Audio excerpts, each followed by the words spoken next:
Albert Einstein ने एक बार कहा था, राजनीति भौतिकी से ज्यादा मुश्किल है। और आज हम जिस विषय पर चर्चा करने वाले हैं वो शायद इसी बात का एक सटीक उदाहरण है। हाँ, बिल्कुल। आज हम अमेरिका की दक्षिण एशिया नीति की मतलब उसकी जो जटिल दुनिया है उसमें गहराई से उतर रहे हैं। ये एक ऐसी रणनीति लगती है जिसमें क्षेत्रीय संतुलन साधने के लिए अमेरिका अलग-अलग देशों का इस्तेमाल एक दूसरे के खिलाफ करता दिख रहा है। खासकर भारत और चीन के संदर्भ में। लेकिन बात वहीं तक सीमित नहीं है। सही कहा।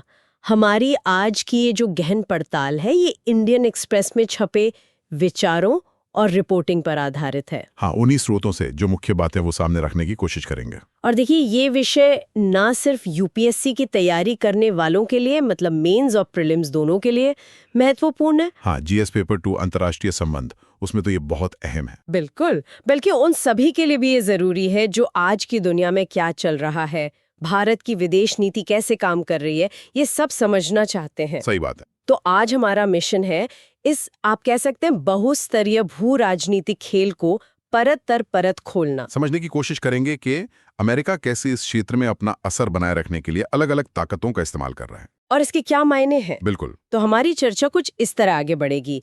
पहले हम थोड़ा इतिहास देखेंगे कि कैसे अतीत की नीतियां, खासकर शीत युद्ध वाली, आज भी असर डाल रही हैं। हाँ, वो किसिंजर वाला दौर। हाँ, फिर अमेरिका की जो अभी की चीन केंद्रित रणनीति है और ये इंडो पैसिफिक वाला जो आजकल इतना जिक्र होता है उस पर नजर डालेंगे। और फिर जो शायद सबसे पेचीदा हिस्सा है, इस पूरे समीकरण में पाकिस्तान और अफगानिस्तान की क्या भूमिका है और भारत के लिए इसके क्या मायने हैं, इस पर बात करेंगे। हाँ, ये वाला एंगल काफी दिलचस्प है। तो चलिए इस जटिल पहेली को सुलझाना शुरू करते हैं। चलिए। तो कहानी शुरू होती है 1970 के दशक से, वो दौर जब दुनिया शीत युद्ध की गिरफ्त में थी। हाँ, अमेरिका और सोवियत संघ के बीच तनातनी। बिल्कुल। तब अमेरिकी राष्ट्रीय सुरक्षा सलाहकार थे हेनरी किसिंजर। उन्होंने चीन की एक बहुत ही गोपनीय, एक तरह से ऐतिहासिक यात्रा की। 2 दशक की दुश्मनी के बाद ही हुआ था। हाँ, और ये वॉशिंगटन और बीजिंग के बीच एक आप कह सकते हैं मेल मिलाप की शुरुआत थी। अभूतपूर्व था ये। अच्छा, तो इसके पीछे सोच क्या थी? मतलब अमेरिका क्या हासिल करना चाहता था? देखिए, ऊपर से तो 2 मकसद लगते थे। एक तो चीन का जो बड़ा बाजार था उसके साथ व्यापार करना, फायदेमंद रिश्ते बनाना। और दूसरा शायद ज्यादा अहम था। उस वक्त की जो 2 बड़ी कम्युनिस्ट ताकतें थीं, चीन और सोवियत संघ, उनके बीच कुछ अनबन चल रही थी। हाँ, उनके बीच दरार आ रही थी। तो अमेरिका उस दरार का फायदा उठाना चाहता था, सोवियत संघ को काबू में रखने के लिए चीन को एक साथी की तरह इस्तेमाल करना। हाँ, ये किसिंजर की मशहूर रणनीति थी। चीन को सोवियत संघ के खिलाफ एक बैलेंसिंग पावर, मतलब संतुलन साधने वाली शक्ति की तरह इस्तेमाल करना। इसे पिंग पोंग डिप्लोमेसी भी कहते हैं, है ना? हाँ, मजेदार नाम है, क्योंकि किसिंजर की यात्रा के बाद अमेरिकी टेबल टेनिस टीम चीन गई थी। उसने माहौल बनाया बातचीत का। तो ये रणनीति कामयाब रही? सोवियत संघ को काबू में कर पाए? फौरी तौर पर देखें तो हाँ, काफी हद तक सोवियत संघ पर दबाव तो बना, लेकिन इसका एक दूसरा पहलू भी था, एक गहरा सबक। वो क्या? वो ये कि इस चक्कर में अमेरिका ने अनजाने में ही सही चीन के उदय की नींव रख दी। एशिया का वो सोया हुआ विशालकाय धीरे धीरे जागने लगा। अच्छा। किसिंजर समझौते के बस 2 दशक के अंदर ही सोवियत संघ तो खत्म हो गया, लेकिन चीन, वो धीरे धीरे अमेरिका के लिए ही एक बड़ी चुनौती बनने लगा, आर्थिक भी और भू राजनीतिक भी। तो ये एक पैटर्न दिखता है यहाँ। ये आगे चलकर आपकी चुनौती बन जाए, ये विदेश नीति में अक्सर होता है। और यही पैटर्न शायद आज भी दिख रहा है। अब अगर हम आज के दौर में आए, 2020 के दशक में, हाँ, अब स्थिति बिल्कुल उलट गई है। अब चीन अमेरिका का मुख्य प्रतिद्वंदी है और वॉशिंगटन फिर से साथी ढूंढ रहा है बीजिंग के असर को कम करने के लिए। और इस बार नजर भारत पर है, एक महत्वपूर्ण साझेदार के तौर पर। ये बदलाव भी धीरे धीरे हुआ है ना, ओबामा के पिविट टू एशिया से शुरू होकर। हाँ, फिर ट्रंप के पहले दौर में ट्रेड टैरिफ लगे, एक्सपोर्ट कंट्रोल हुए, और फिर बाइडेन प्रशासन में टेक्नोलॉजी पर रोक, जैसे चिप्स वगैरह पर, और गठबंधनों को मजबूत करने पर जोर दिया गया। सही। इसी रणनीति का एक बड़ा हिस्सा था एशिया पैसिफिक का नाम बदलकर इंडो पैसिफिक करना। ये सिर्फ नाम बदलना नहीं था शायद। नहीं, बिल्कुल नहीं, ये एक बड़ा रणनीतिक कदम था। इंडो पैसिफिक कहने का मतलब था कि हिंद महासागर और प्रशांत महासागर ये एक ही रणनीतिक इलाका है। अच्छा। और इस इलाके में भारत की भूमिका बहुत अहम है, बिल्कुल केंद्र में। ये चीन को भी एक इशारा था कि भाई ये पूरा इलाका, खासकर दक्षिण चीन सागर, तुम्हारा पिछवाड़ा नहीं है। हाँ, तो ये भारत को एक तरह से ज्यादा अहमियत देना और अमेरिकी रणनीति में शामिल करना था। हाँ, एक प्रमुख क्षेत्रीय शक्ति के रूप में मान्यता देना। और फिर अमेरिका ने भारत को चीन के खिलाफ एक, क्या कहेंगे, संतुलन साधने वाले देश की तरह देखना शुरू किया, काउंटरवेट। हाँ, काउंटरवेट एक तरह से। और 2020 में जो घटनाएं हुई, उन्होंने इस सोच को और पक्का कर दिया। जैसे पहले चीन से कोरोना वायरस फैला, दुनिया भर की सप्लाई चेन गड़बड़ा गई। हाँ। और फिर उसी साल जून में लद्दाख में गलवान घाटी में भारत और चीन के सैनिकों के बीच वो हिंसक झड़प हुई, जिसमें दशकों बाद दोनों तरफ सैनिक शहीद हुए। बिल्कुल। इन घटनाओं ने अमेरिका को एक मौका दिया कि वो इन दो एशियाई ताकतों के बीच जो तनाव है उसका फायदा उठाए और भारत से अपने रिश्ते और मजबूत करे। इसी माहौल में फिर 2017 में क्वाड को दोबारा जिंदा किया गया, जो काफी वक्त से ठंडे बस्ते में था। हाँ, क्वाड यानी चतुर्भुज सुरक्षा संवाद, अमेरिका, भारत, जापान और ऑस्ट्रेलिया। ये एक अनौपचारिक रणनीतिक मंच है। हाँ, घोषित उद्देश्य तो है स्वतंत्र और खुला इंडो पैसिफिक यानी FOIP सुनिश्चित करना। ये कोई मिलिट्री गठबंधन नहीं है कागज पर, लेकिन इनके बीच सैन्य सहयोग तो बढ़ा है। हाँ, 2020 के बाद से काफी बड़ा है। 2021 में पहली बार चारों देशों ने एक साथ मालाबार नौसैनिक अभ्यास में हिस्सा लिया। ये एक बड़ा कदम था। कुछ लोग तो इसे एशियाई नाटो भी कहते हैं, चीन के खिलाफ। हाँ, अनौपचारिक तौर पर यह बात कही जाती है, हालांकि सदस्य देश खुद ये शब्द इस्तेमाल नहीं करते, पर इशारा तो साफ है। अमरीकी अधिकारियों ने भी तो इसे साफ किया है। पिछले साल ही अमरीकी इंडो पैसिफिक कमांड के जो हेड थे, एडमिरल जॉन एक्विलिनो, हाँ, उन्होंने क्या कहा था? उन्होंने कहा था कि एक एकजुट क्वाड बीजिंग की समुद्री महत्वाकांक्षाओं के लिए सबसे प्रभावी प्रतिसंतुलन है। तो रणनीति तो साफ है। बिल्कुल साफ है। और ये सिर्फ मिलिट्री या रणनीति तक ही नहीं है। आर्थिक मोर्चे पर भी अमेरिका ने चीन से डीकपलिंग या डी रिस्किंग की बात की, मतलब चीन पर अपनी निर्भरता कम करना। हाँ, खासकर जरूरी चीजों की सप्लाई चेन में। कोरोना ने इस सोच को और तेज कर दिया। अमेरिका और उसके साथी देशों ने कोशिश की कि सप्लाई चेन चीन से हटकर दूसरे देशों में जाएं, जैसे भारत, वियतनाम। जैसे एप्पल ने भारत में अपना प्रोडक्शन बढ़ाया है। हाँ, ये उसका एक उदाहरण है। इस नीति से भारत के मैन्युफैक्चरिंग सेक्टर को फायदा पहुंचने की उम्मीद थी, हालांकि नतीजे मिले जुले रहे हैं। और इसके साथ साथ पिछले 10 सालों में भारत और अमेरिका के बीच डिफेंस रिलेशन भी बहुत मजबूत हुए हैं। हाँ, कई अहम रक्षा समझौतों पर दस्तखत हुए हैं। वो फाउंडेशनल एग्रीमेंट्स कहलाते हैं। जैसे LEMOA। हाँ, लेमोआ 2016 में हुआ। इससे दोनों देशों की सेनाएं एक दूसरे के बेस इस्तेमाल कर सकती हैं लॉजिस्टिक्स के लिए, जैसे मरम्मत या सप्लाई। फिर कॉमकासा भी हुआ 2018 में। हाँ, कॉमकासा। इससे भारत को अमेरिका से एडवांस्ड और सुरक्षित कम्युनिकेशन उपकरण मिलते हैं और दोनों सेनाओं के बीच तालमेल, मतलब इंटरऑपरेबिलिटी, बढ़ती है। और 2020 में बेका, basic exchange and cooperation agreement. इससे भारत को अमेरिका की जियो स्पेशल इंटेलिजेंस, मतलब सटीक लोकेशन वाली खुफिया जानकारी मिलती है। इससे मिसाइलों और ड्रोन्स की सटीकता बढ़ती होगी। हाँ, बिल्कुल।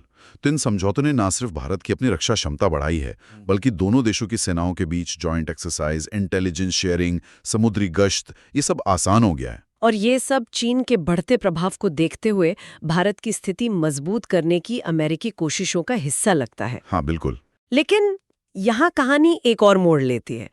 जैसा हमने शुरू में किसिंजर वाले सबक की बात की थी, अमेरिका चीन को काबू करने के लिए भारत का इस्तेमाल तो कर रहा है, लेकिन इंडियन एक्सप्रेस का विश्लेषण कहता है कि वो साथ साथ ये भी पक्का करना चाहता है कि भारत भविष्य में उसके लिए दूसरा चीन न बन जाए। मतलब भारत इतना ताकतवर ना हो जाए कि वो अमेरिकी हितों को चुनौती देने लगे। हाँ, यहीं पर वो मल्टीलेयर्ड बैलेंसिंग गेम सामने आता है, जिसकी बात स्रोत कर रहे हैं। अमेरिका को पता है कि भारत दुनिया की सबसे बड़ी आबादी वाला देश है, न्यूक्लियर पावर है, सबसे तेजी से बढ़ती बड़ी अर्थव्यवस्थाओं में से एक है, और जल्दी तीसरी सबसे बड़ी बनने वाली है। बिल्कुल। और भारत की अपनी एक स्वतंत्र विदेश नीति है। वो स्ट्रेटेजिक ऑटोनॉमी यानी रणनीतिक स्वायत्ता पर जोर देता है। तो अमेरिका क्या कर रहा है? तो स्रोत बताते हैं कि ये पक्का करने के लिए कि नई दिल्ली भविष्य में वॉशिंगटन के लिए कोई चुनौती न बने, अमेरिका एक बहुत ही पेचीदा रणनीति अपना रहा है। कैसी रणनीति? इस रणनीति में वो भारत को बैलेंस करने के लिए पाकिस्तान का इस्तेमाल कर रहा है। पाकिस्तान का? हाँ, लेकिन साथ ही वो पाकिस्तान को भी बहुत ज्यादा ताकतवर नहीं होने देना चाहता।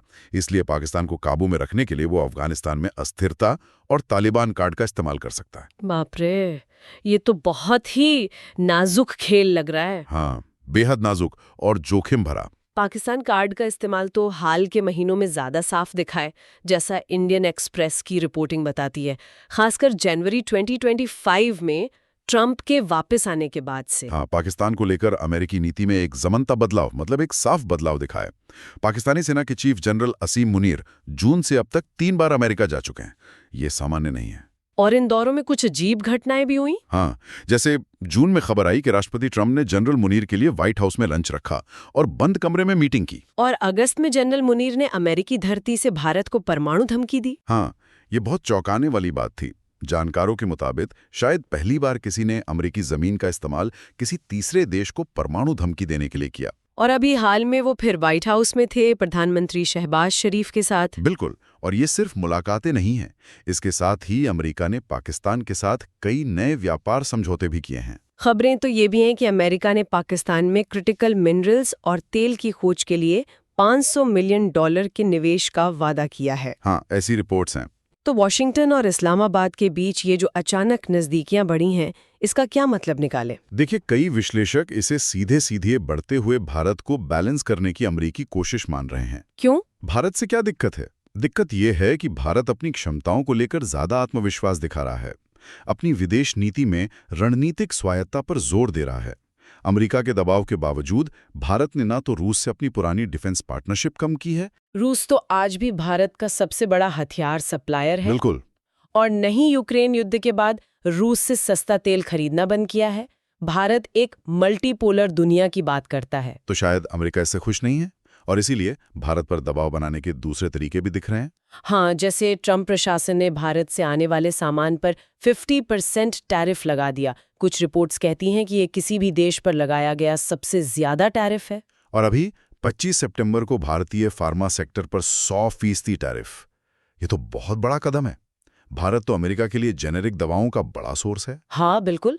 तो इन कदमों को भारत की स्वतंत्र विदेश नीति के लिए एक तरह की सजा और उसे अमेरिकी लाइन पर लाने के दबाव के तौर पर देखा जा रहा है। लेकिन आपने कहा कि ये बैलेंसिंग एक्ट यही नहीं रुकता, ये और भी पेचीदा है। हाँ, एक तरफ अमेरिका पाकिस्तान का इस्तेमाल भारत को बैलेंस करने के लिए कर रहा है, तो दूसरी तरफ वो काबुल का इस्तेमाल करके इस्लामाबाद को भी किनारे पर रखना चाहता है। काबुल का इस्तेमाल मतलब अफगानिस्तान वाला एंगल क्या है? देखिए, राष्ट्रपति ट्रंप ने ये इच्छा जताई है कि वो अफगानिस्तान में जो बगराम एयरबेस है उस पर फिर से कंट्रोल चाहते हैं। ये वही बेस है जिसे अमेरिका ने 2021 में सेना वापस बुलाते वक्त छोड़ दिया था। हाँ, वही स्ट्रैटेजिकली बहुत महत्वपूर्ण बेस। हालांकि तालिबान ने अभी तक तो कहा है कि वो बेस वापस नहीं देंगे। लेकिन डिप्लोमेसी में दरवाजे कभी पूरी तरह बंद नहीं होते। तालिबान और अमेरिका के बीच किसी तरह का समझौता हो जाए पर्दे के पीछे, इससे इनकार नहीं किया जा सकता। खासकर अगर तालिबान को बदले में कुछ मिले, जैसे अंतर्राष्ट्रीय मान्यता या आर्थिक मदद। हाँ, या प्रतिबंधों में ढील, कुछ भी हो सकता है। अगर ऐसा कोई सौदा हो गया तो इसका नतीजा क्या होगा? इसके नतीजे बहुत बड़े होंगे। एक तो अमेरिका की अफगानिस्तान में रणनीतिक मौजूदगी फिर से बन जाएगी। उससे वो इस पूरे इलाके पर नजर रख सकेगा, ईरान, सेंट्रल एशिया, चीन। हाँ बिल्कुल। दूसरा, तालिबान को थोड़ी लेजिटिमेसी मतलब वैधता मिल सकती है दुनिया में, और आर्थिक मदद भी, शायद सैन्य मदद भी। और तीसरा, और ये पाकिस्तान के लिए सबसे चिंता की बात होगी, ये तालिबान को पाकिस्तान के खिलाफ और मजबूत करेगा। कैसे? देखिए, तालिबान और पाकिस्तान के रिश्ते पहले से ही खराब हैं। बॉर्डर पर डूरन लाइन को लेकर अक्सर झड़पें होती हैं। और इस्लामाबाद तो तालिबान पर टीटीपी जैसे आतंकी गुटों को पनाह देने का इल्जाम लगाता है। हाँ, तहरीक तालिबान पाकिस्तान। इस्लामाबाद कहता है कि तालिबान टीटीपी को अफगान जमीन पर सुरक्षित ठिकाने देता है। अगर तालिबान अमेरिका से सीधा सौदा करके मजबूत हो जाता है तो वो पाकिस्तान पर कम निर्भर होगा और शायद टीटीपी पर कार्रवाई करने में भी कम दिलचस्पी दिखाएगा। हो सकता है। ये पाकिस्तानी फौज और सरकार के लिए एक बहुत बड़ा सिरदर्द बन जाएगा। तो कुल मिलाकर इसका मतलब क्या निकलता है? ये पूरी तस्वीर क्या कहती है? निष्कर्ष ये है कि अमेरिका दक्षिण एशिया में एक बहुत ही पेचीदा और जोखिम भरा मल्टी लेयर्ड बैलेंसिंग का खेल खेल रहा है। चीन को रोकने के लिए भारत को आगे बढ़ा रहा है। हाँ, लेकिन भारत को भी काबू में रखने के लिए पाकिस्तान का इस्तेमाल कर रहा है। और पाकिस्तान को भी काबू में रखने के लिए अफगानिस्तान और तालिबान का कार्ड खेल रहा है। बिल्कुल, ये एक तरह की क्लासिक फूट डालो और राज करो या चेक एंड बैलेंस की रणनीति है। लगता है कि इसे क्षेत्रीय ताकतों को आपस में उलझाए रखकर अमेरिकी दबदबा बनाए रखने के लिए बनाया गया है। हर खिलाड़ी को ये महसूस कराया जा रहा है कि उसे अमेरिका की जरूरत है, लेकिन कोई भी इतना मजबूत ना हो जाए कि वो अमेरिकी हितों को चुनौती दे सके। ये वाकई एक खतरनाक खेल है। पता नहीं अमेरिका इसे कब तक और कितनी कामयाबी से खेल पाएगा। हाँ, और इसका असली फायदा कैसे होगा ये कहना मुश्किल है, या शायद सब इसमें उलझ कर रह जाएंगे। ये उस जटिल हकीकत को दिखाता है जहां देशों के अपने हित घोषित गठबंधनों पर भारी पड़ जाते हैं, और कैसे अच्छी तरह सोची समझी नीतियां भी अजीब और अस्थिर करने वाले नतीजे दे सकती हैं। वो जो किसिंजर के टाइम की रणनीति थी, एक को साधने के लिए दूसरे का इस्तेमाल, ये उसी का आज का कहीं ज्यादा जटिल और शायद ज्यादा खतरनाक रूप है। भारत के नजरिए से देखें तो भारत को क्या करना चाहिए? भारत के लिए ये हालात एक बार फिर यही बताते हैं कि उसे एक सावधान, व्यवहारिक और स्वतंत्र विदेश नीति पर ही चलना होगा। अपनी रणनीतिक स्वायत्तता बनाए रखनी होगी। हाँ, स्ट्रैटेजिक ऑटोनॉमी, अपने राष्ट्रीय हितों को सबसे ऊपर रखते हुए दुनिया की अलग अलग ताकतों के साथ रिश्तों को बहुत सावधानी से बैलेंस करना होगा। अमेरिका के साथ साझेदारी का फायदा भी उठाना होगा। बिल्कुल, लेकिन साथ ही अमेरिकी दबाव का सामना करने के लिए भी तैयार रहना होगा। और ये भी ध्यान रखना होगा कि अमेरिका की अपनी नीतियों से भारत के पड़ोस में ही कोई नई अस्थिरता या चुनौती खड़ी ना हो जाए। तो ये थी आज की हमारी इस गहन चर्चा से निकली कुछ मुख्य बातें और विश्लेषण जो इंडियन एक्सप्रेस के लेखों पर आधारित थे। उम्मीद है कि इससे अमेरिका की जो जटिल दक्षिण एशियाई रणनीति है, उसका इतिहास, आज का रूप और भविष्य के असर को समझने में कुछ मदद मिली होगी। यूपीएससी की तैयारी करने वालों के लिए तो ये विश्लेषण खास तौर पर उपयोगी हो सकता है। जीएस पेपर 2 में अंतर्राष्ट्रीय संबंध और भारत की विदेश नीति वाले हिस्से के लिए। हाँ, इसमें शक्ति संतुलन, रणनीतिक स्वायत्तता, बदलते गठबंधन, भारत का पड़ोस, ये सब अहम मुद्दे कवर होते हैं। प्रीलिम्स के लिए भी इसमें काफ़ी फैक्ट्स हैं। अगर इस विश्लेषण पर किसी के कोई सवाल हैं या कोई और अहम विषय है जिस पर ऐसी ही चर्चा चाहें तो हमें नीचे कमेंट्स में ज़रूर बताएं। हाँ, और अगर ये चर्चा उपयोगी लगी हो तो इसे लाइक करें और ऐसे ही विश्लेषण के लिए चैनल को सब्सक्राइब करना ना भूलें। और आखिर में एक सवाल सोचने के लिए छोड़ जाते हैं। ये जो दुनिया लगातार बदल रही है, इतनी अनिश्चित है, इसमें भारत अपनी बढ़ती ताकत के साथ अपनी रणनीतिक स्वायत्तता को कैसे बनाए रख सकता है, खासकर तब जब अमेरिका जैसी महाशक्ति के साथ रिश्ते जरूरी तो है, लेकिन अमेरिका की अपनी क्षेत्रीय नीतियां, जैसा हमने देखा, भारत के पड़ोस में ही अस्थिरता और नई चुनौतियां भी पैदा कर सकती हैं। ये संतुलन साधना ही भारत की विदेश नीति की शायद सबसे बड़ी चुनौती रहेगी आने वाले समय में। बिल्कुल।